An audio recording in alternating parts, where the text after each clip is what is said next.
Hello, everybody, and welcome. We're glad to have you at the Wade Center this afternoon. My name is Laura Schmidt, and I am the archivist here at the Wade Center. I also have the privilege to be the staff advisor for the Wheaton College Tolkien Society, who is represented over here and is the co-sponsors for our lecture this afternoon. I first met Father Daren Zehnle at the Wade Center and realized not only was he very knowledgeable about Tolkien and had just given a lecture on Tolkien, but was incredibly fun to talk to and a very, very nice person. So I invited him to come and give a lecture to us here today. And I have a little bit of introduction information about him. Father Daren J. Zehnle is a priest of the Diocese of Springfield in Illinois, where he serves as pastor of St. Augustine Parish in Ashland, Illinois, director of the Office for Divine Worship and the Catechumenate, Adjutant, Judicial, Vicar, and judge of the Diocesan Tribunal. He fell in love with the writings of J.R.R. Tolkien when he was a boy and has made 2 pilgrimages to the grave of J.R.R. and Edith Tolkien, so a true fan. He is a Knight Commander of the Equestrian Order of the Holy Sepulchre, a member of the Tolkien Society, that be the UK Tolkien Society, and holds several degrees, a BA from Quincy University, STB, and an MDiv from the University of St. Mary of the Lake / Mundelein Seminary, and a JCL from the Pontifical Gregorian University. Father Zehnle's talk today is titled Joy Like Swords, Hobbits, Franciscans, and the Crucifix. By exploring the phrase, their joy was like swords, which is from The Lord of the Rings, we learn to understand the reality of joy mingled with sorrow and experience God's merciful love as we embrace the cross. And I know I can't wait to hear what he's going to say. So without further ado.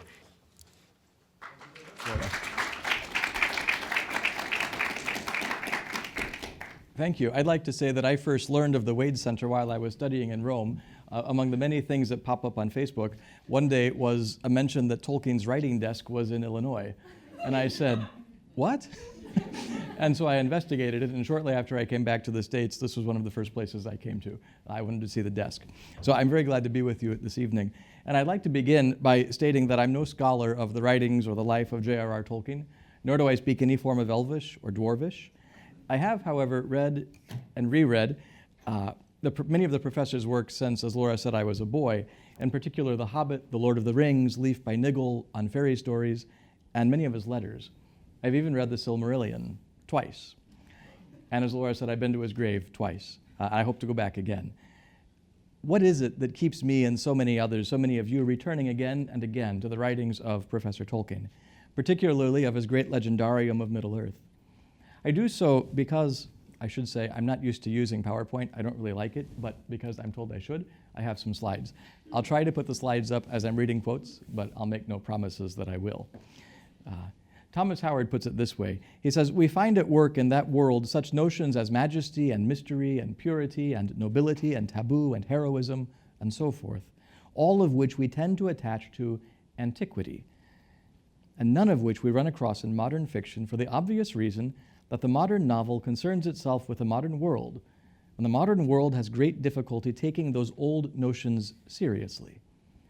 This is likely enough why I do not enjoy much modern literature, and I hope, when taken together with the fact that I quote Tolkien's in my homilies on Sundays and solemnities whenever I can, it gives a certain reason to consider my reflections this afternoon on what might seem the unlikely combination of Hobbits, Franciscans, and the Crucifix, Tolkienian scholar though I am not.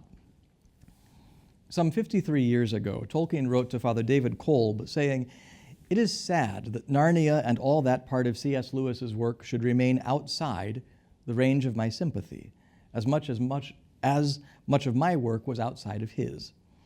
The Chronicles of Narnia are, of course, an allegory, and Tolkien famously disapproved of them. This is why the Chronicles of Narnia remained, to the surprise of many, outside the range of Tolkien's sympathy, despite his then great friendship with C.S. Lewis. To be more precise, Tolkien, in his preface to the second edition of The Lord of the Rings, put it this way, "But I cordially dislike allegory in all its manifestations, and always have done so since I grew old and wary enough to detect its presence. I much prefer history, true or feigned, with its varied applicability to the thought and experiences of readers. I think that many confuse applicability with allegory, but the one resides in the freedom of the reader, and the other in the purposed domination of the author. This is a strong claim, to be sure, and anyone who has read Tolkien's Leaf by Niggle must question it, for Leaf by Niggle really can be nothing but an allegory of the Catholic doctrine of purgatory. Even so, Tolkien insisted with great strength of words that, quote, as for any inner meaning or message, The Lord of the Rings has in the intention of the author none. It is neither allegorical nor topical. In another place, Tolkien said it is not about anything itself. Certainly, it has no allegorical intentions, general, particular, or topical, moral, religious, or political. I think he hits the wide range there. So it is, then, that we cannot claim with any real authority that Tolkien intentionally alluded to anything of the Catholic faith in the legendarium of Middle-earth, that he tried to dominate our reading of his works. But through the notion of applicability, through the freedom of the reader, we can make our own certain inferences. Here it might be good to recall something that C.S. Lewis wrote once concerning Tolkien. He said, friendship with him marked the breakdown of two old prejudices. At my first coming into the world, I had been implicitly warned never to trust a papist, that is, a Catholic. C.S. Lewis was Irish. And at my first coming into the English faculty, explicitly, never to trust a philologist. Tolkien was both. Lest there be any doubt as to the integrity of Tolkien's Catholic faith and the manner in which he lived it, we can turn to his own words to see that he was, without question, a papist. I am myself convinced of the Petrine claims, the claims of Peter and his successor. Nor, looking around the world, does there seem much doubt which, if Christianity is true, is the true church, the temple of the Spirit, dying but living, corrupt but holy, self-reforming and re-arising. But for me, that church of which the Pope is the acknowledged head on earth has as chief claim that it is the one that has, and still does, ever defended the Blessed Sacrament, and given it most honor, and put it, as Christ plainly intended, in the prime place. The importance of the Catholic faith in Tolkien's life, from the time he was just a boy, is evident to anyone who reads even the most basic biography of the professor. It is because of the centrality of his faith that some have claimed The Lord of the Rings to be a Catholic work, though Tolkien himself said, I am in any case myself a Christian, but the Third Age was not a Christian world. Why then did Tolkien go to such great lengths to write such a moving and intriguing piece of literature, such a beautiful mythology, if not to pass on the truth of Jesus Christ? Thomas Howard suggests this reason. We heard him a moment ago. Tolkien, like most poets and tellers of tales for some thousands of years, really did suppose that our story is very much like a fairy tale, not because he was a sentimentalist, he was very crusty, but because he believed that this world is like that. However, that is not why he wrote the stories he wrote. He wrote them because he happened to like that kind of story, not because he wanted to smuggle out a tract that would reintroduce the religious view into everyone's imagination. He fought off quite fiercely any suggestion that his saga had any ulterior purpose. He was a storyteller in the old tradition of the bards who sang to us because this is a worthy and beautiful thing to do. If you want propaganda, even propaganda for the gods, then by all means have it, but do not ask me to write your propaganda, Tolkien seems to say. Tolkien has the ability to lead us deeper into the Christian mystery because he first allowed its beauty, its truth, and its power to pierce deeply into his own soul. A year and a half before he wrote that the Third Age was not a Christian age, he wrote of the influence of his faith on his legendarium, saying, in seeming contradiction of what he later said, The Lord of the Rings is, of course, a fundamentally religious and Catholic work, unconsciously so at first, but consciously in the revision. Perhaps this is something of what Professor Clyde Kilby had in mind when he spoke of Tolkien's consistent inconsistency. It's a great phrase. His consistent inconsistency, that was both native, perhaps his genius, and developed, almost deliberate, even enjoyed. Still, Tolkien's principal aim was a bit different. He himself said that the prime motive was the desire of a tale-teller to try his hand at a really long story that would hold the attention of readers, amuse them, delight them, and at times maybe excite them or move them deeply. I dare say he succeeded in all of this. He succeeded because he wrote a true fairy story.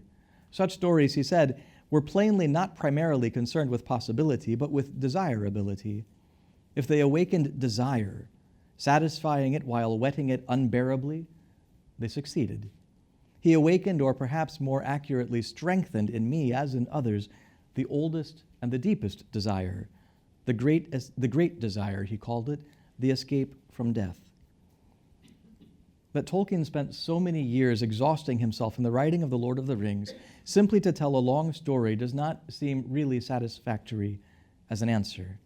Indeed, if he were pushed, Tolkien said, I should say, if asked, the tale is not really about power and dominion. That only sets the wheels going. It is about death. Told you I couldn't promise it. It is about death and the desire for deathlessness, which is hardly more than to say it is a tale written by a man. In this, it seems that Tolkien's principal aim is not altogether different from what he believed to be the intention of the author of that great classic work of Anglo-Saxon literature, of Beowulf.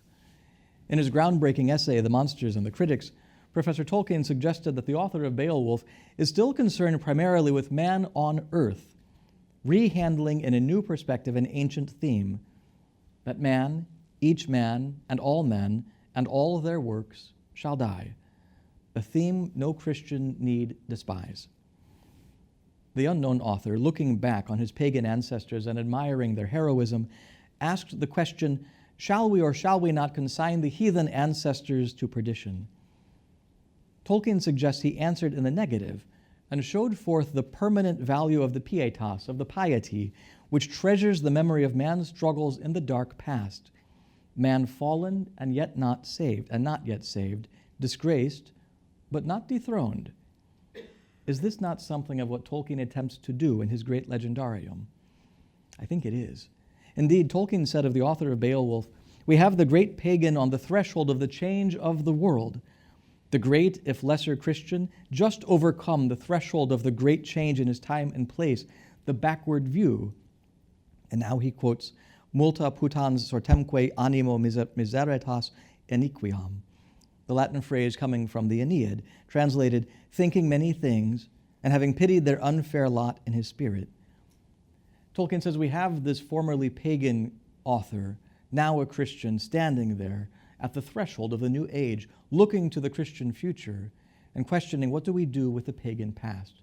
Do we just jettison it, or do we find a way to incorporate it and bring it with us? The author of Beowulf found a way to bring it with him.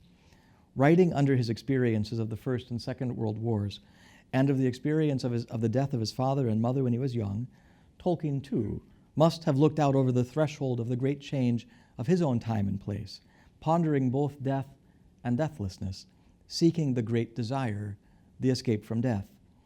We have forgotten how to die, but the Lord of the Rings helps us to remember.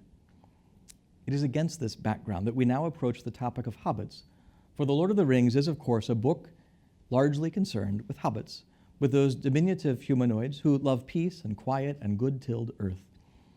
The faces of hobbits, Tolkien tells us, are as a rule good-natured rather than beautiful, broad, bright-eyed, red-cheeked, with mouths apt to laughter and to eating and drinking. And laugh they did and eat and drink often and heartily, being fond of simple jests at all times and of 6 meals a day when they could get them. The college students would like that now, I think. This is probably the generalization of hobbits that we most remember, of lives centered on comfort, but we too readily forget that there is a seed of courage hidden, often deeply it is true, in the heart of the fattest and most timid hobbit, waiting for some final and desperate danger to make it grow.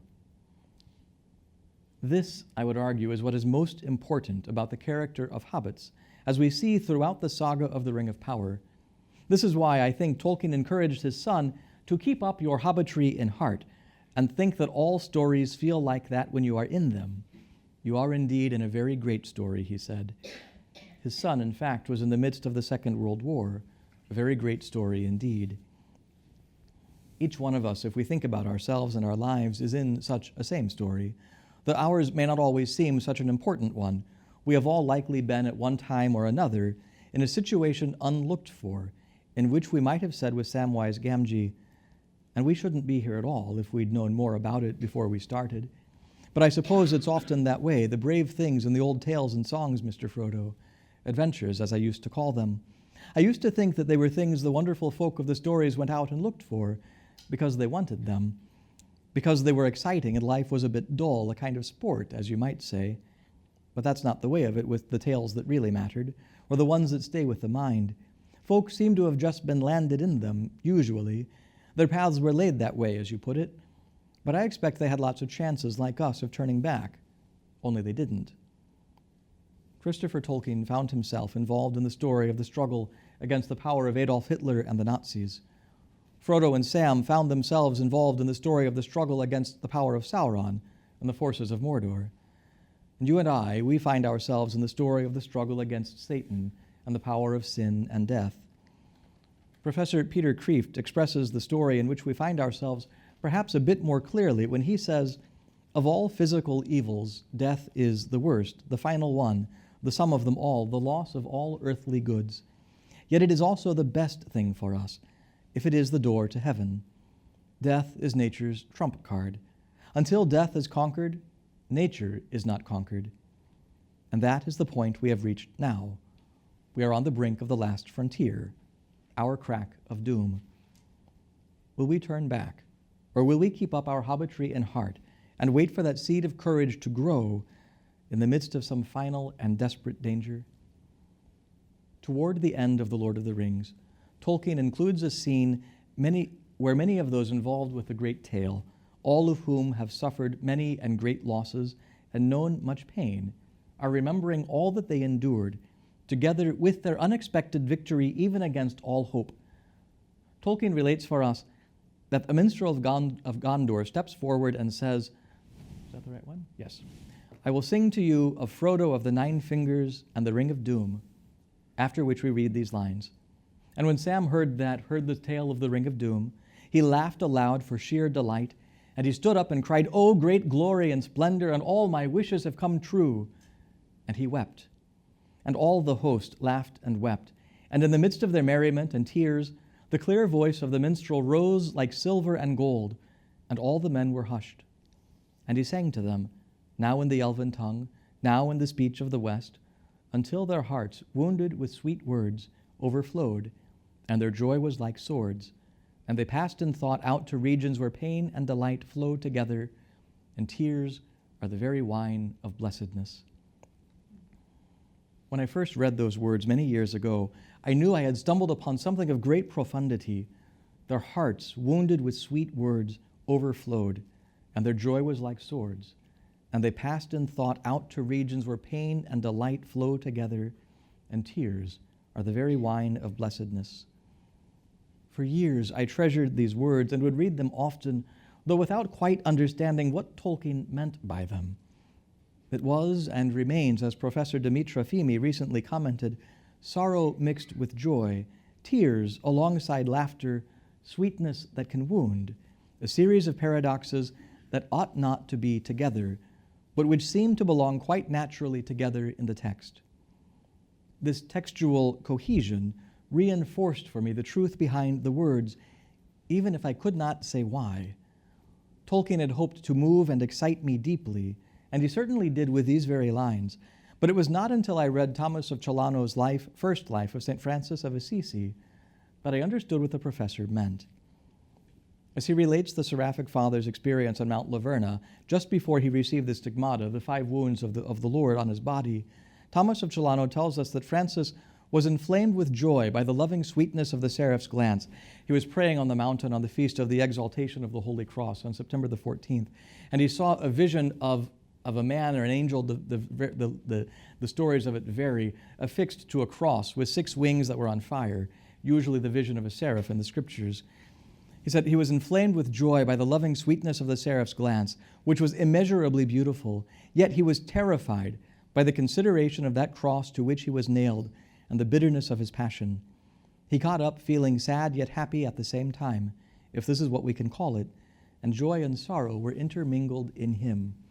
And then a ray of light came forth from the seraph, and Francis received the wounds of Jesus. St. Francis, of course, did not immediately understand what happened to him, and was engrossed with the uniqueness of the vision when the signs of the nails began to appear on his hands and feet, just like the ones on the man he had seen crucified above him just a short time before. The very first time I read that joy and sorrow were intermingled in Francis, I thought instantly back to that marvelous phrase of Tolkien, and their joy was like swords. Something clicked, if you will, in that reading, and I began to understand something of what I believe Tolkien was aiming at. He wrote a subtle but intriguing allusion to the experience of the cross. In both Tolkien and Francis, we see what Ralph Wood has called a single vision of sorrowful joy, or what I would like to call the vision of the melancholic. Looking into the eyes of a melancholic, you are likely, I think, to see what Pippin saw in the eyes of Treebeard. The young hobbit saw a sad look in his eyes, sad, but not unhappy. It might be that Pippin had a particular gift for seeing into the hearts of melancholics, for when he looked at Gandalf's face, Pippin saw at first only lines of care and sorrow, though as he looked more intently, he perceived that under all there was a great joy, a fountain of mirth enough to set a kingdom laughing were it to gush forth. Such is the character of the melancholic, because of his yearning for the world beyond, because he recognizes the great desire. When C.S. Lewis finished reading The Lord of the Rings before it was published, he wrote to Tolkien saying, "No romance can repel the charge of escapism with such confidence. If it errs in precisely the opposite direction. All victories of hope deferred and the merciless piling up of odds against the hero are near to being too painful. And the long coda after the eucatastrophe, whether you intended it or no, has the effect of reminding us that victory is as transitory as conflict, that, as Byron says, there's no sterner moralist than pleasure, and so leaving a final impression of profound melancholy. I congratulate you. All the long years you have spent on it are justified." This profound melancholy is nothing less than the intermingling of pain and delight, of joy and sorrow, that flow from the great desire and from a union with the cross of Christ. In our day, when bubbly extroversion is valued above all else, melancholy is little understood. We value happiness and giddiness seemingly above everything else. Here I cannot help but recall one of my favorite bits from the writings of St. Thomas More, who lost his head under Henry VIII defending marriage. Thomas wrote, "For though I grant that God loves a cheerful giver, still I have no doubt that he loves Tobias and holy Job too.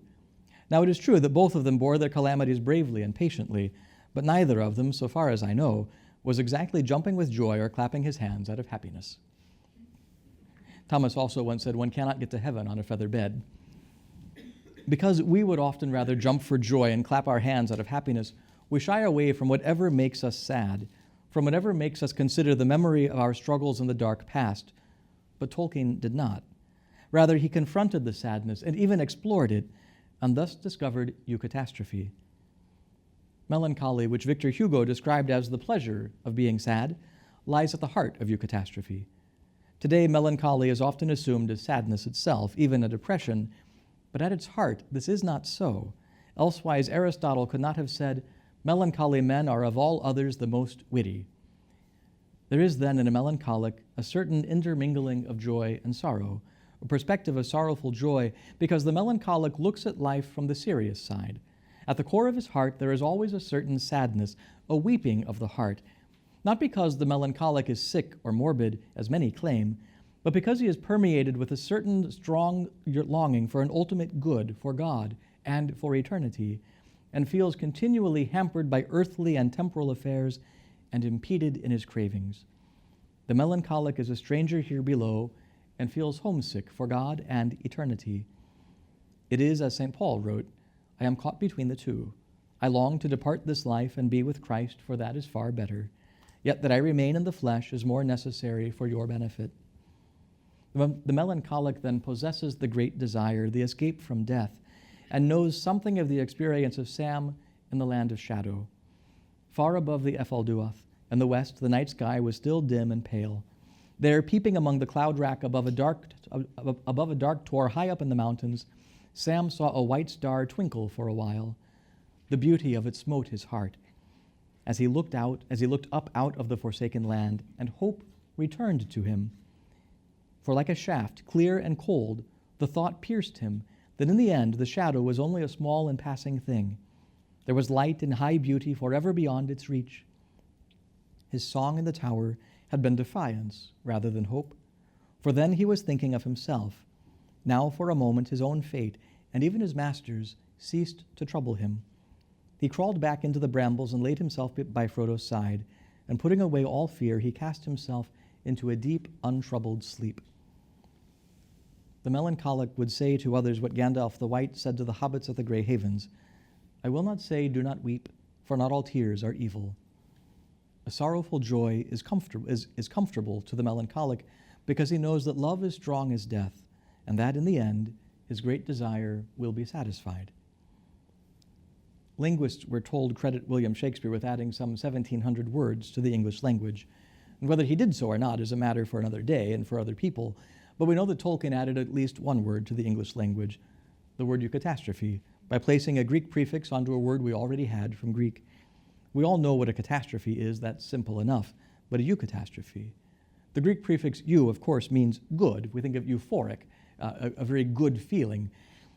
So by combining these two words together, Tolkien discovered the seemingly oxymoronic good catastrophe, what he termed the sudden happy turn in a story which pierces you with a joy that brings tears, which I argued is the highest function of fairy stories to produce. More than this, though, the eucatastrophe is a sudden and miraculous grace, never to be counted on to recur. It does not deny the possibility of discatastrophe, of sorrow and failure. The possibility of these is necessary to the joy of deliverance. It denies, in the face of much evidence, if you will, universal final defeat, and insofar is evangelium, good news, giving a fleeting glimpse of joy, joy beyond the walls of this world, poignant as grief. The experience of eucatastrophe, then, seems necessary to satisfy the great desire and finally to succeed in the escape from death. The experience of this sudden miraculous grace, of sorrow and failure and deliverance, of a joy beyond the walls of this world, is this not the experience of anyone who embraces the cross, however imperfectly? The pain of the sorrow of our struggles in the dark past pierces us, even as the joy of God's merciful love flows into our wounds and brings tears. We look upon death, and we see deathlessness. We look upon the one who died and the one who is risen. This was, according to St. Bonaventure, one of the early Franciscans, one of the early followers of St. Francis, and the greatest of their theologians. He said the experience of Christ Jesus while he walked among us, and especially during his passion, was this very same experience. The seraphic doctor tells us that Jesus never enjoyed temporal consolations, but mixed bitterness with consolations, suffering with enjoyment. Hence, he says, taking Christ as an example, we should mix fear with consolation and consolation with sadness, as did also Blessed Francis. We should not be afraid of that piercing joy that brings tears. In everyone who fully embraces the cross of Christ in self-surrender, who does not gingerly or begrudgingly take it up with a concern to self-preservation, to these, joy and sorrow are intermingled, and they pass in thought to regions where pain and delight flow together, and tears indeed are the very wine of blessedness. This is why the saints are both attractive and off-putting, because they seem to hover, if you will, between this life and the one to come. They seek to stay right in the moment of eucatastrophe, right on the threshold of the crack of doom, where they both laugh and weep. We know this, and we know the Lord calls each one of us to that same union with him enjoyed by the saints, that he calls us each to be holy, to become like himself. We sometimes move toward the cross because of the joy it gives, and at other times we shy away from it because of the pain it gives. The pain of the cross comes with seeing in it our failure to love both God and neighbor. But the joy of the cross comes from knowing that the Lord does not hold this against us, but shows us again and again the way to love to the end. When Frodo heard the song of that minstrel of Gondor, and he passed in thought to regions where pain and delight flow together, and tears are the very wine of blessedness, he must have remembered what he did, or rather what he did not do, at the fires of Orod Ruin. Because we see so often Frodo as a hero, we fail to recognize what really happened there, namely that Frodo indeed, as Tolkien says, failed as a hero, as conceived by simple minds. He did not endure to the end. He gave in. He ratted. Indeed, as Ralph Wood says, there is hardly a more somber dereliction in the whole of Anglophone literature. Frodo goes to cast the ring into the fires of Mount Doom and does not. The failure of Frodo, however, was not a moral failure, because, as Tolkien says, Frodo had done what he could and spent himself completely as an instrument of providence, and he produced a situation in which the object of his quest could be achieved.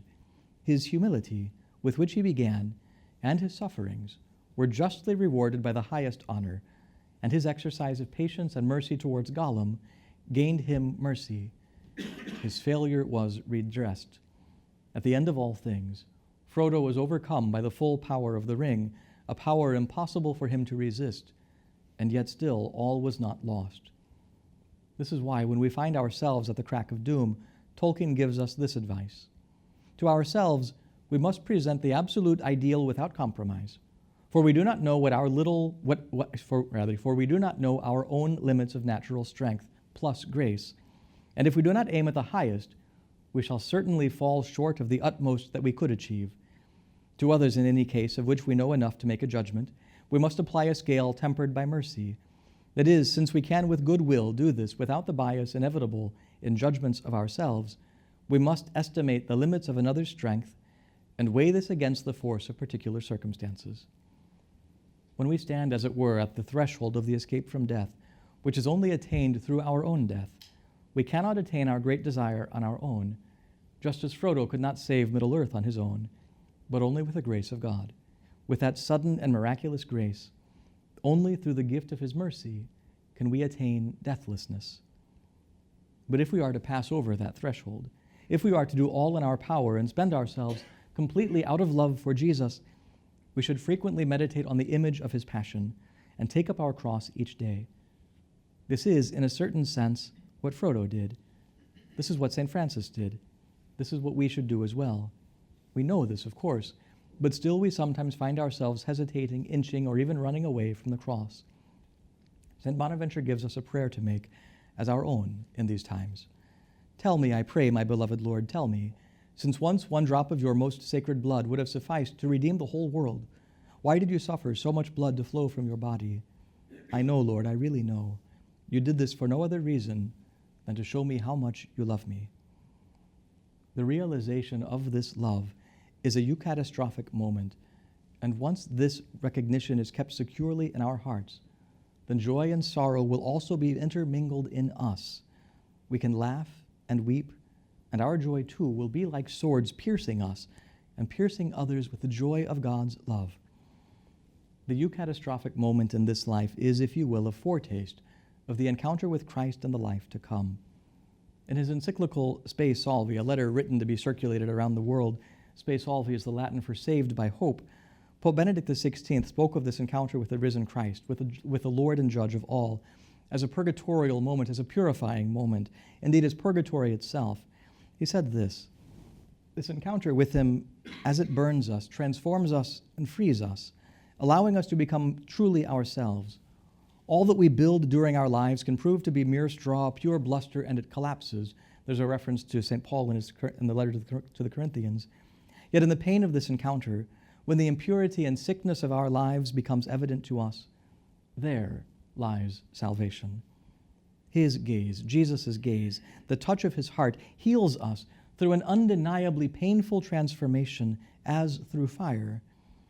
But it is a blessed pain, and in which the holy power of his love sears through us like a flame, enabling us to become totally ourselves and thus totally of God. In this way, the interrelation between justice and grace also becomes clear. The way we live our lives is not immaterial, but our defilement does not stain us forever if we have at least continued to reach out towards Christ, towards truth, and towards love. Indeed, it has already been burned away through Christ's passion.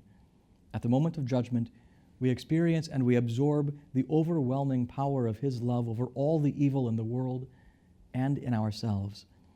The pain of love becomes our salvation and our joy. The judgment of Christ is itself a eucatastrophe. When we cast our eyes upon the crucifix, we cannot help but feel the pain and failures to love God and others that we have made, and to feel at the same time the joy of God's love for us. The ancient legends concerning the life of the Blessed Virgin Mary tell us that she walked the streets of Jerusalem remembering the final steps taken by her son. They also tell us that she remembered his way of the cross when she walked in the woods around Ephesus, when John took her there to live. This is one way that she kept all these things in her heart, as Luke says, all those things that pierced her heart and led to salvation. The crucifix allows us to do the same, to treasure these memories and be pierced to the heart with joy like swords. St. Francis alluded to this treasuring in his admonitions to his friars.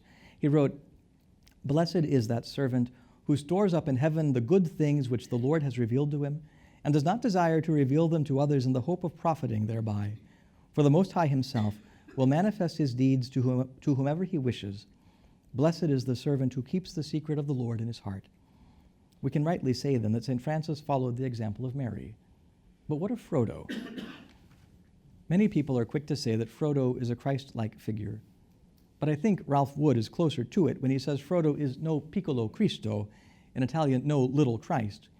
Moreover, I think Peter Kreeft is closer yet when he calls Frodo a Marian figure. Kreeft suggests that Frodo and Mary are opposite sides of the same coin. Mary consented to carry the Savior of the world, Christ, to birth, to life. Frodo consented to carry the destroyer of the whole world, the ring, the Antichrist, to its death. Mary gave life to life. She gave life to Christ. Frodo gave death to death, death to the ring. Like Frodo, we too must strive to become Marian figures, not only in opposites, but also in similitudes, by remaining always by the cross of Christ. Such a remembering of things in the heart, like Mary, is not unknown to the Franciscans. Indeed, it is largely through their efforts, especially those of St. Leonard of Port Maurice, that Catholics have the Stations of the Cross in all of their churches today. The Hobbits, too, kept their joys and sufferings in their hearts, as can be seen in Frodo's direction to Sam to read out the things of the Red Book and keep alive the memory of the age that is gone, so that people will remember the great danger and love their beloved land all the more. Unlike C.S. Lewis, and with his Chronicles of Narnia, Tolkien did not start out to write an allegory of the Christian gospel. It is a curious thing, then, that some today, as Dr. Feeney suggests, are focused on using Tolkien to sermonize or preach, rather than on actually attempting to offer a critical appreciation of Tolkien's work. Such has not been my intention today. It is not my intention to use Tolkien to preach. Yet it does not seem possible to fully understand The Lord of the Rings without reading it through the lens of the gospel. In a letter to Deborah Webster, Tolkien observed that far greater things may color the mind in dealing with the lesser things of a fairy story. I'll read it again. I forgot to put it on the slide. Far greater things may color the mind in dealing with the lesser things of a fairy story. He wrote these words just after he said of his biographic facts, or more important, I am a Christian, which can be deduced from my stories, and in fact a Roman Catholic. Here we must remember what we saw earlier, that Tolkien called The Lord of the Rings a fundamentally religious and Catholic work, unconsciously so at first, but consciously so in the revision.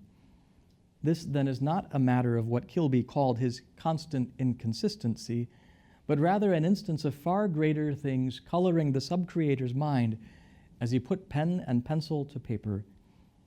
The gospel helps us to understand the Lord of the Rings. Therefore, the Lord of the Rings can in turn lead us further into the gospel. I'd go so far as to say that the Lord of the Rings cannot be fully understood without the gospel. We spend too much of our time thinking our great danger is death itself, but this is not true, and we sometimes lose our joy and our sorrow. Death, however, may not be the enemy, but time certainly is. If we wish to keep up our hobbitry in heart, we must recognize that our final and desperate danger is the expiry of our own time. If we wish to have, like Frodo and that company, our sorrow intermingled with joy, we must allow the seed of courage deep in our hearts to grow so we can embrace the sorrowful joy of the cross, in whatever form it comes to us, to find in it also the hope that is born of love. When the sorrow of the Lord's passion and the joy of his resurrection are intermingled in us, then we too will be near eucatastrophe. We too will be on the threshold of deathlessness. When we have arrived at this place, at this moment, we will see that each death, all deaths, mean something, because it asserts that all deaths are significant and meaningful, and because anyone can die like a hero, the Lord of the Rings functions as a proverb of consolation for the inevitability of death. It might happen that, like Frodo, we grow weary under the pain of our sins, exhausted by our labors to attain the great desire at the crack of doom. What then are we to do? St. Bonaventure here directs us back again to the crucifix. Then, when you have done all good things, begin anew as if you had done nothing. If at times something sad happens, something bad, something tedious, something bitter, and certainly if sometimes a good thing happens by chance, then you should immediately look to the crucified Jesus hanging on the cross. Look there at the crown of thorns, the iron nails, the lance in the side. Gaze at the wounds in his feet and hands, the wound in his head, his side, and his whole body, and recall that this is what he suffered for you, what he bore for you, so that you may know how much he loved you. Believe me, he says, after gazing in such a way, you will find that everything sad becomes joyful, everything heavy becomes light, everything boring, lovable, everything harsh, sweet, and soothing. If we allow the gospel to illumine our reading of the Lord of the Rings, the cross of Christ will help us understand the conscious revision of Tolkien so that our hearts, too, might be pierced with sweet words, and our joy, too, like that of Mary, of Francis, and of Frodo, will be like swords. Moreover, our joy will be, at long last, full. When Mary and Joseph presented the child of Bethlehem at the temple of Jerusalem, Simeon blessed them, and said to Mary his mother, Behold, this child is set for the fall and rising of many in Israel, and for a sign that is spoken against, and a sword will pierce through your own soul, that thoughts out of many hearts may be revealed. Concerning this prophecy, St. Anthony of Padua said, The grief that Blessed Mary endured in the passion of her Son was like a sword that pierced her soul. Following him, St. Bonaventure suggests that because she truly loved him, Mary agonizingly suffered that Mary agonizingly suffered with him in deepest affection. Truly, the bitterness of her beloved Son's passion pierced her soul like a sword. In a similar way, the sweet words of her Son after his resurrection must also have pierced her heart. This is why St. John of Damascus, St. John Damascene says that her grief gave way to the joy of the resurrection which proclaimed him to be God who had died in the flesh. In this way, Mary experienced the eucatastrophe of the Incarnation.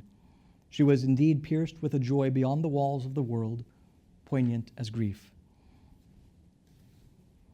The consideration of the swords that pierced Mary gives us an insight into what happened to that company in Gondor. Frodo, of course, experienced eucatastrophe several different times throughout The Lord of the Rings. As but one example, in the final chapter of The Lord of the Rings, we read this dialogue.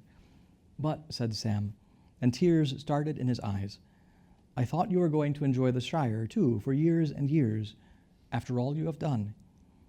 So I thought, too, once, said Frodo, but I have been too deeply hurt, Sam. I tried to save the Shire, and it has been saved, but not for me. It must often be so, Sam, when things are in danger. Someone has to give them up, lose them, so that others may keep them.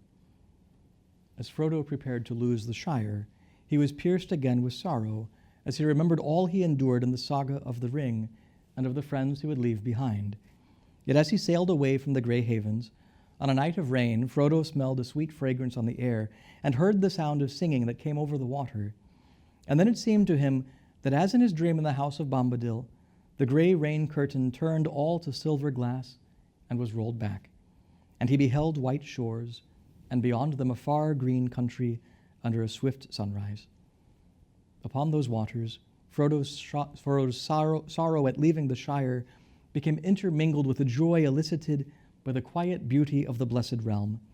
The consideration of joy and sorrow of Frodo leads us back to the gospel and the great desire, the escape from death. We might well say that in the passage surrounding his moving phrase, joy like swords, Professor Tolkien allows the far greater thing, the joy of knowing Christ, to color his writing and to produce its full meaning. In the telling of his great tale, he shows us that in this world we only feel profound sorrow because real profound joy is not to be found except in Christ's presence. It is not to be found but in heaven, and we only get glimpses of it during our lives. Professor Kilby was right that when he said, "We're justified in feeling, as sensitive readers of this story always do, a deep religious, even Christian undertone. But it should be added that it is a story to be enjoyed, not a sermon to be preached. It is a story to be enjoyed because it gives us a glimpse of heaven." Thanks very much.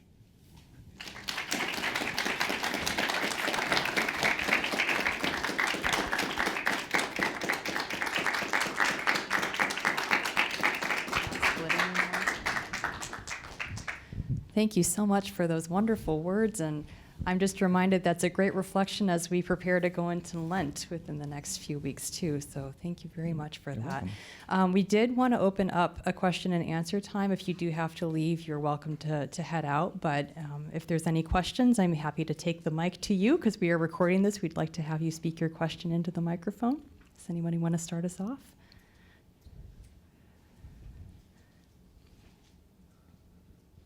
Did you write this lecture just for this presentation today, or is this? It's something, I think 2 years ago, I was asked by some students at Marian University in Indianapolis to give a talk for what they call Theology on Tap. It's usually a time when Catholics would go to a pub or a tavern with somebody to speak about a theological topic as they ate and drank. They asked me to come and speak about Tolkien, and I said, I'd love to, but that's rather vague. I need something more than Tolkien. And they said, how about Tolkien and Eucatastrophe? I said, okay. And so then I wrote this, most of it, and presented it there. They liked it a lot. Some sisters of St. Francis of the Martyr St. George in Alton heard about it and asked me to come and give a Lenten reflection for them. And then Laura asked me to come here and present this. I added the little bit about Tolkien not writing to expound the gospel just in recent days after reading that line from Dr. Feeney. When's the book come out? I don't know that it's big enough for a book, but I'd be happy to publish it as an article. Some reflections I was having listening to your lecture with a couple of the other Wade authors. G.K. Chesterton talks about paradox and how the great truths need to have extremes in order to really get all facets of them. And so joy commingling with sorrow is definitely that. Those of you who have read George MacDonald might remember the purifying fire that he talks about as well with roses in the Princess and Curdie books. You have to thrust your hands in and have purification of the heart and spirit through that. And then, of course, the theme of Christian redemption in general is about that purification process and the joy that is longed for, but the suffering during that process as well in Scripture. Yeah. Any other questions or thoughts someone wants to share? I'll start over here and then go over there.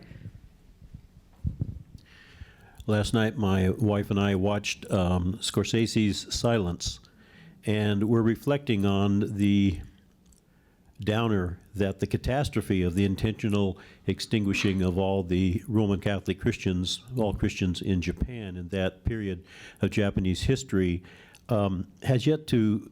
We're struggling to find what now I would call the eucatastrophe in that, and we cling to the hope that the story isn't over, but it's been a long time in Japan.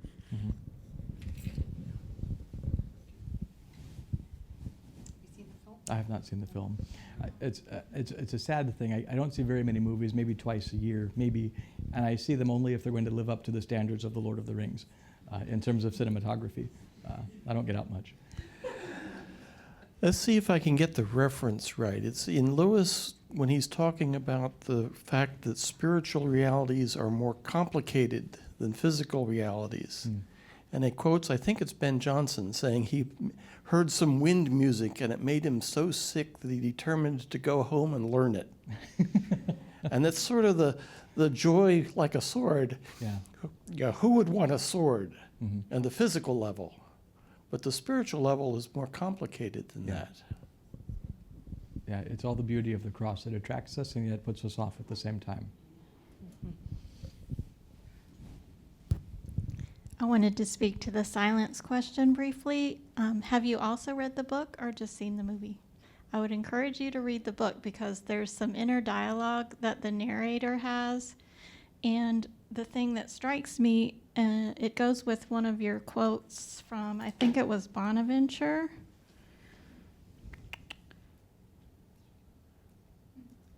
Or maybe it was St. Francis. Blessed is the servant who stores up in heaven the good things which the Lord has revealed to him. Like, That was we Francis. don't. I don't have that one up there. like, who is the narrator in Silence? It's God. And we don't always know what the narrator, we don't know all of the story.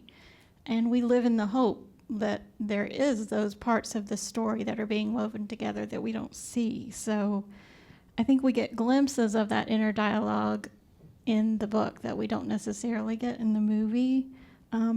But as humans, we don't always get to know. As hobbits, we don't always get to know everything, and that's okay.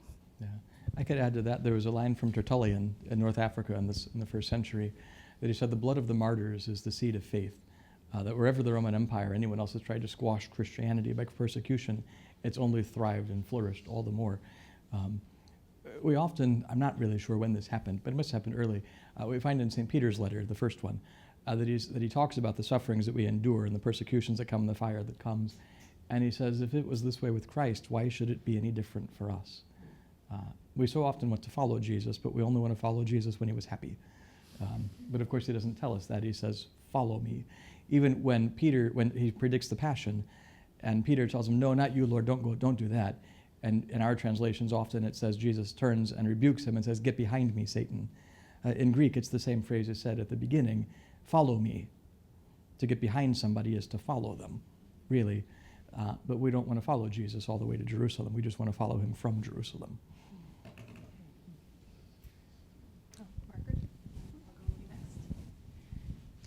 Tolkien talks a lot about men as having the gift of death. Mm-hmm.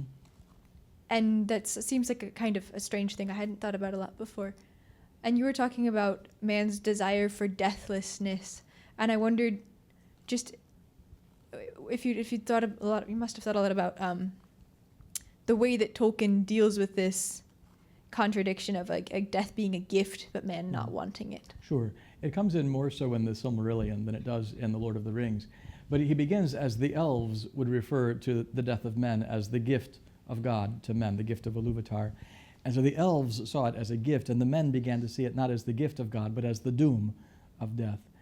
So it depends on the perspective. Of course, we think of death as a bad thing, but the elves who didn't have a natural death, you could say, but simply began to fade, to lengthen, to go on repeatedly with a life that doesn't really change. It becomes unbearable. And so the elves who grow weary of living thousands of years began to look at death as the escape, and as, in that sense, the gift.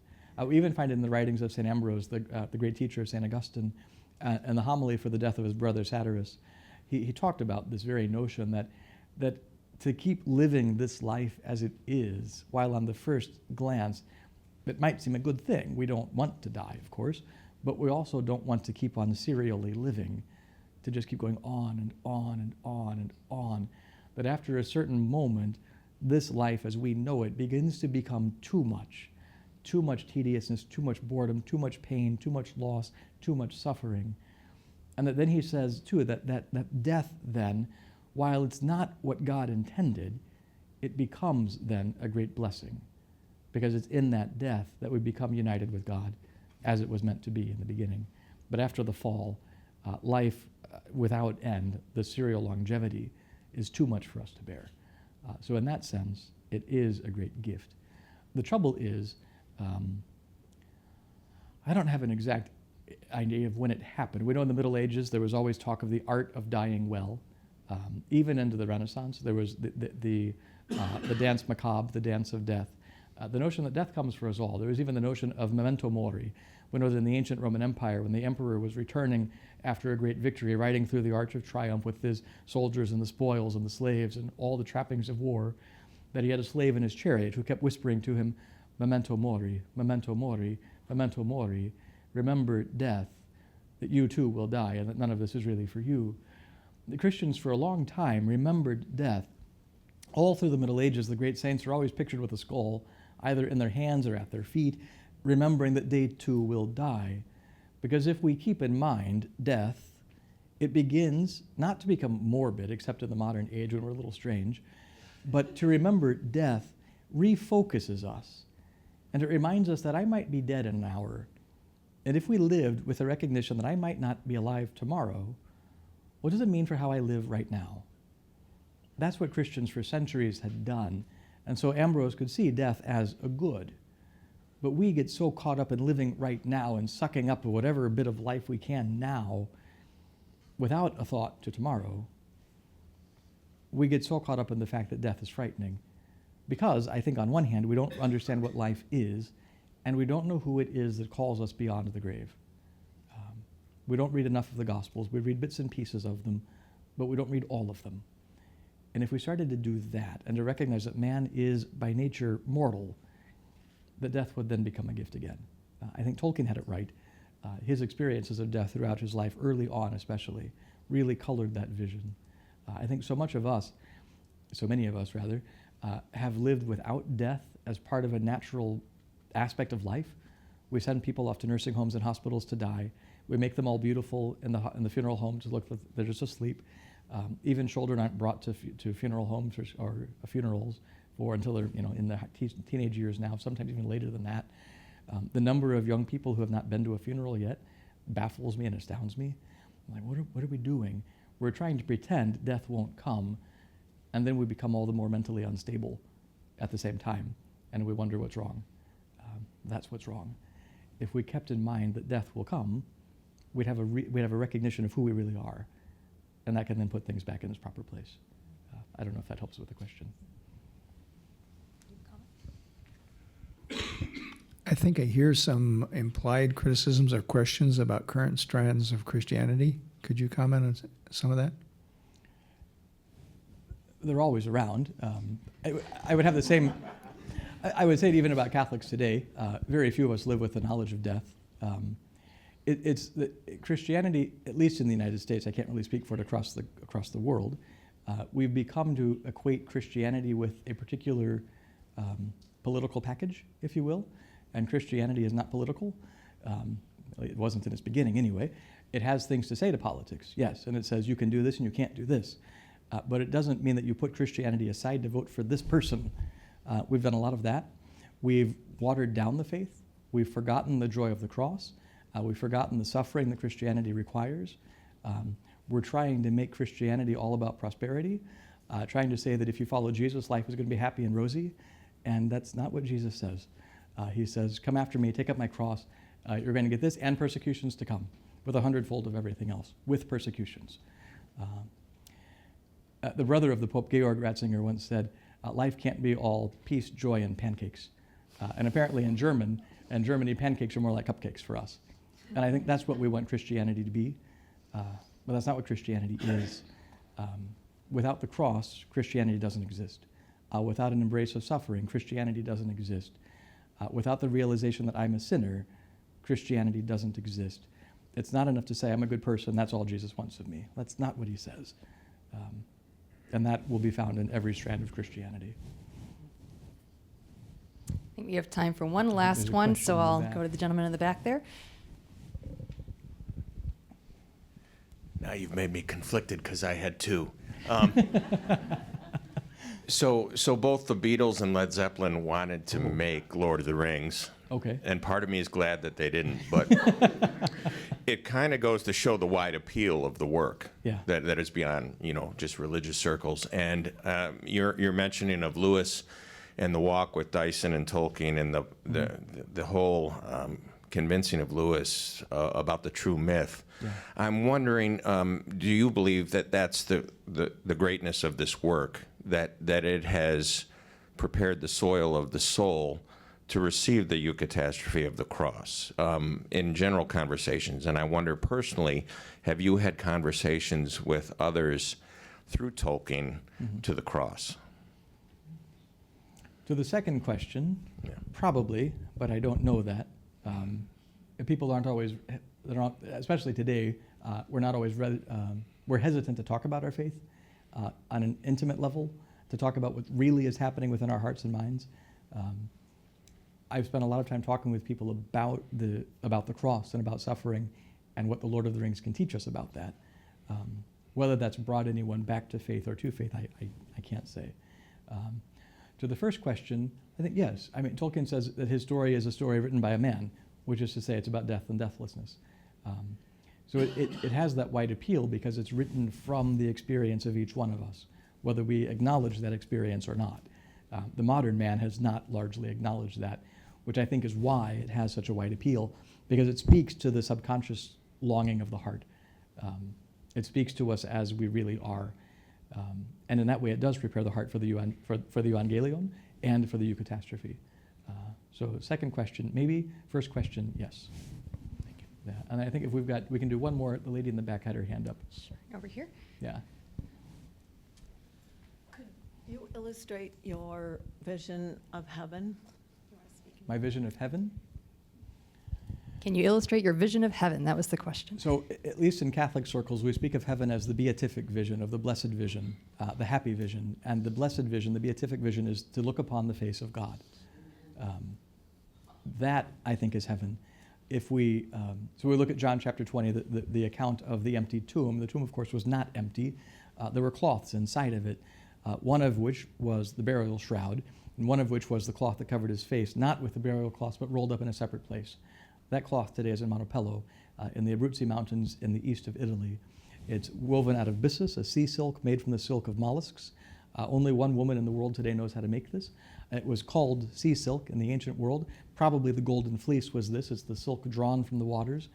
And in regular light, it's very dark, brown, opaque, and ugly. But you hold it towards the sun, it becomes translucent, golden, and it shines. And you can see through it enough to read a newspaper behind it. But on this cloth is the face of Jesus. It's the same forensically, measurement-wise. It's the same face as that on the Shroud of Turin, the burial shroud that shows Jesus dead. This one shows him alive, eyes opening as if at the moment of the resurrection. To me, that's the vision of heaven. That's what heaven is, to look upon the face of God in all of its beauty and all of its wonder and all of its love and all of its majesty. And if we go back to Hebrew, the word for face is panim. And in Hebrew, it's a word that doesn't have a singular. It is only plural because the face keeps changing. It's never static. And so to look upon the face of God, we often wonder, how can that be an eternal thing, an eternal moment, simply to look upon the beauty of God's face? But if that beauty is constantly changing, if we're constantly noticing something new about his power, about his majesty, about his love, that can draw us in. My vision of heaven is to get lost in looking upon the face of God and him looking back on me. If heaven's just about playing cards and pinochle, I'd rather not go. That's a great reflection to end on, is what heaven looks like, and that last one as well. So thank you all so much for coming, and let's show our appreciation one more time for the lecture today. Thank you very much.